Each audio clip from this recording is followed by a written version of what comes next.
জমি কেনার আগে অবশ্যই সাবধান। কারণ দলিলে যদি ভুল থাকে তাহলে সেটি টাকা দিয়ে জমি কিনা হয় না, বরং সেটি হয় টাকা দিয়ে ঝামেলা কিনা। সুতরাং জমি কেনার আগে অবশ্যই এই ৩টি ধাপে যাচাই করে নেবেন। প্রথমত, মূল খতিয়ান আর দাগ নাম্বার মিলিয়ে নিন।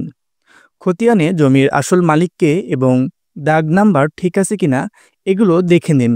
কারণ দলিলে যদি নাম, দাগ এগুলো ভুল থাকে তাহলে কোনো না কোনো সময় ঝামেলা হবেই হবে। দ্বিতীয়ত, সাব রেজিস্ট্রি অফিস থেকে সার্টিফাইড কপি সংগ্রহ করুন। যে ব্যক্তির কাছ থেকে জমি কিনতেছেন তার দলিলটি সত্যি কিনা সেটি সাব রেজিস্ট্রি অফিস থেকে সার্টিফাইড কপি সংগ্রহ করে যাচাই করে নিন। কারণ আসল দলিল ছাড়া জমি বিক্রি করা যায় না। তৃতীয়ত, অনলাইনে রেকর্ড অফ রাইট চেক করুন। এখন অনেক জায়গায় জমির মালিকানার রেকর্ড অনলাইনে পাওয়া যায়। আপনার হাতে থাকা ফোন দিয়েই আপনি দেখে নিতে পারবেন জমিটির আসল মালিককে এবং জমির উপরে কোনো মামলা বা নিষেধাজ্ঞা আছে কিনা।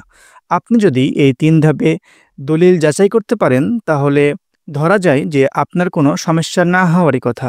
তারপরেও জমি কেনার সময় বিজ্ঞ আইনজীবীর পরামর্শ অবশ্যই নেবেন।